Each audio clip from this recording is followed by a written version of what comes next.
In this lesson, we'll take a look at a step-by-step approach to drawing realistic hair. Of course, the head structure is going to be very important, so we need to make sure that we have the head structure in place before we start drawing any indication of the hair. Then we'll begin by defining the outline or the outer contours of the hair. You'll notice that in most circumstances, the hair will come off of the head quite a bit. It will also usually drape over the top of the forehead and sometimes the neck and shoulders as well. We'll start by defining the contours of the outer portions of the hair very loosely and lightly with the 2H pencil. For this demonstration, I'm working on white Stonehenge paper, which is 100% cotton. Please keep in mind that whatever surface you work on will affect the texture of the marks that you make. This particular paper does have a bit of tooth or texture associated with it, and it will show in the final drawing. If you're looking for a smoother surface or a smoother texture to the drawing, then you may consider using a smoother surface like smooth Bristol paper. We're careful at this stage not to put too much pressure on the harder pencil. Of course, a 2H pencil has a harder graphite inside of it, so it's capable of producing grooves or indentations in the surface of the paper. Since we're going to be going back with a much softer 2B pencil, we want to make sure that we don't create any grooves in the surface, so we're using a very light touch even with this 2H pencil. Now, as we're developing the outer contour of the shape of the hair, we also need to consider the inner shapes. We want to think about the strands of hair as being collections of hair. In other words, we want to kind of think of them as being clumps of hair, and each one of these individual clumps is more like its own form. You see, we're not going to be in the business of drawing each individual strand of hair. Not only would that take forever, but it would also not lead to the illusion of realistic hair. Instead, we want to think about the overall form. So we're going to be thinking about the form of each one of the collections of hairs or the clumps of hair, and we'll go ahead and draw shapes for those at this stage as well. We're still drawing relatively loosely at this stage, and we're making several marks to indicate each one of the shapes. Once we have the basic shapes of each one of the clumps of hair in place, we can start to think about creating the illusion of form and volume. And of course, the illusion of form is created by the development of the relationship of values. Of course, value is the darkness or lightness of a color, and in most things that we draw, we're going to have a full range of value, and the hair is no exception. You can see here we have a full range of value. All 7 values in the value scale are labeled in our hair. Of course, the values are going to get lighter where light is hitting the surface, and it's going to get darker in areas where light is prevented from hitting. So generally speaking, the areas that protrude are generally going to be lighter in value, and the areas that recede are going to be darker in value. This means areas around the face are typically going to be darker in value. Areas of where the hair may part, those areas are also going to be darker in value, but areas that extend outward or are closer to the light source are generally going to be lighter in value. Now, of course, we're going to develop this value by adding graphite to the surface, and when we apply the graphite to the surface, we need to consider the directional strokes that are made. This is what's ultimately going to lead to the illusion of individual strands of hair without drawing each one of the individual strands of hair. So we'll consider the directional strokes that we make with the pencil as we apply the graphite to the surface. These directional strokes are sometimes referred to as cross contour lines, and we'll notice that depending on the direction that the hair flows, the directional lines that we make should also change direction as well. For now, we'll simply stick with the 2H pencil and start to develop our range of value. Of course, we're going to consider the areas of darkest value initially because we can apply the graphite in those areas with some confidence. We're not going to start with a darker pencil and then progressively get lighter. Instead, we're going to do the opposite. We're going to start with a lighter pencil, and then we're going to apply 2B applications over the top. Then we'll go back and refine those applications with an HB pencil, cleaning up the transitions of value and tone and adding additional directional strokes. You can see here that the drawing is going to be very light when we first apply the 2H pencil, but what this is going to do is it's going to allow us to address some of those midtones and middle values and even those areas of transition with the harder graphite pencil, so that when we go back with the softer graphite pencil in a few moments, those transitions are easily achieved with a blending stop.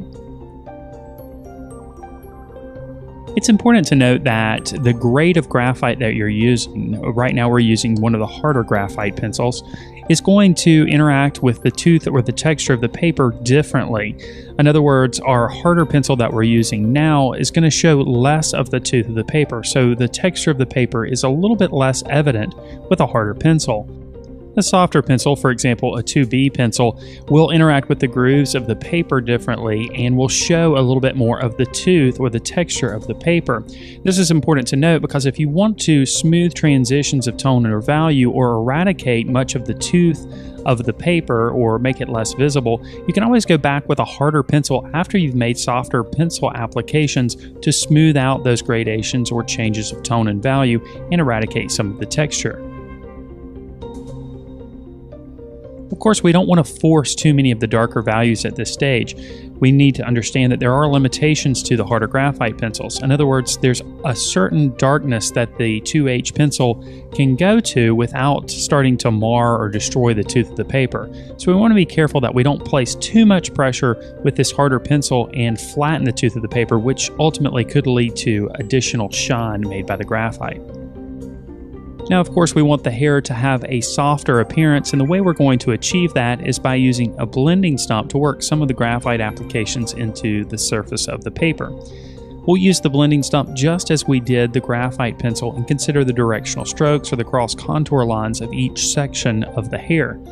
We should, of course, think of the blending stump as a mark-making tool. After all, it is affecting the marks that we already have on the surface. So this means that we shouldn't just go into the hair and haphazardly blend at random. Instead, we should follow the form of each section of the hair, as I mentioned before.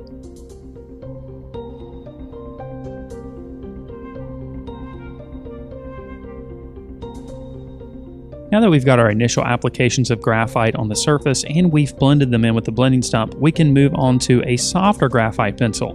Now in this demonstration, I've switched over to a 2B pencil. This means that I'm skipping quite a number of grades on the graphite scale. If you feel more comfortable going to, for example, an HB from a 2H pencil or even up to an H, then by all means do so. By taking a more gradual approach to working your way down the value scale to the softer pencils, you have a bit more control over the gradation of values and the changes from light to dark. With the softer pencil, we're going to continue what we did with the harder pencil, and we're going to address mainly the darker areas, but we are going to pull a few of those strokes into the areas of midtone as well. Of course, we're leaving areas of highlight. Remember, we want to create a full range of value, and of course, the directional strokes that we make in each section or each clump of hair also flow over the form of each one of those sections of hair. So in other words, we're still considering the cross contour lines even with this softer pencil. You can clearly see here what I mentioned before. The tooth of the paper is definitely more evident with the softer graphite pencil. But in just a moment, we'll revisit these applications again with the blending stump and smooth out the transitions a bit more. It should be clear at this point that drawing hair is a patient process. You need to allow the hair to slowly develop with each application of graphite that you apply. Don't force things to happen. Instead, trust your process and allow the directional strokes that you apply and the development of value to gradually develop the illusion of form and texture in the hair of your subject. It seems, unfortunately, that a lot of times we focus so much on the facial features and getting them in the right position and rendering them completely that we forget about some of the other important aspects of portrait drawing, like, for example, developing a realistic appearance of hair. Another thing that's overlooked as well is developing the illusion of form on the face. So if portrait drawing is a skill that you want to develop further, of course, spend some time practicing drawing different styles of hair and, of course, work on creating the illusion of the form of the face with the light source in different locations and, of course, different facial types as well. At this point, we're ready to start softening up some of those softer 2B graphite applications. And again, we'll use a blending stump for this. Just as we did before, we'll pull the blending stump in the direction that the hair is growing, following the form or flow of each one of the sections of the clumps of hair. As we do so, we want to be careful that we don't pull too much of the graphite over the tops of the highlighted areas. We want to preserve the highlighted areas as much as possible. We'll go back with an eraser in just a moment and pull out some additional highlights, but it's always better to preserve these areas, allowing the white of the paper to show through as much as possible. And of course, we want to create the illusion that the hair has a softer feel about it. And this means that around some of the edges, it's okay if it's a bit softer. In other words, we don't have a hard edge around the outer portion of the hair. And the blending stump, of course, will allow us to create that softer edge in areas. Now, some of you might be wondering, is it really necessary to use a blending stump? You might be asking yourself, why can't I just use my finger to smear or smudge the graphite on the surface? Well, there's an obvious answer to why you need to use a blending stump over using your finger. If you look at the tip of the blending stump, you'll see that it's much smaller than your finger, and you have a lot more control over the marks that you make with a blending stump than you do with a finger. Typically, when you smear or blend with a finger, it makes the drawing just look dirty and a little bit less controlled. Another factor to consider, of course, is that your finger has oils in it, and these oils can mix with the graphite and make it very difficult to erase. Which, speaking of erasing, at this point we're starting to erase out some of the highlights here and there just using an erasal or an eraser pencil. Just like with the graphite pencils, we're considering the eraser here to be a mark-making tool. We're just essentially creating lighter marks of the top of the graphite that we've already put into place. This means we should be considering the directional strokes that we make with the eraser as well. Now, depending on the size of your drawing, the type of hair that you're drawing, and the surface texture of the paper that you're working on, you may spend quite a bit of time erasing out highlights. In this case, we're going to go ahead and move on to the next step. And in this case, I've worked my way back down the graphite scale. I'm working my way back to the harder pencils here with an HB pencil. And with this HB pencil, I'm just going to accentuate some of the lines that might be visible in each one of the clumps of hair. So I'm using a sharpened HB pencil for this. Of course, we can accentuate some of the midtones too and work on creating a smoother gradation of tone and value from the softer pencil to the lighter pencil if need be, if we need to eradicate some of that texture that still shows in between those gradations. The HB pencil, of course, is right in the middle of the graphite scale, so we can push it to make darker marks if need be, but we can also use a lighter touch to make lighter marks as well. This, of course, makes this pencil an excellent choice for cleaning up the details in the latter stages of a drawing. The last bit that we need to do is just add a few bits of stray hair here and there. Of course, no matter how well kept your subject's hair is, there are going to be a few stray hairs that extend their way outside of the form of the body of the hair. So the thought of drawing here may be overwhelming, but in practice it doesn't have to be. Remember, we're just going to follow a few simple steps. We'll first define the outer contour, making sure that it extends off the head a bit, and then after that we'll look for smaller shapes or clumps or collections of hair within that overall shape. Then we'll develop the range of value, creating the illusion of form, and we'll do so by creating directional strokes with the material which flow over the form of each section, which of course are cross contour lines.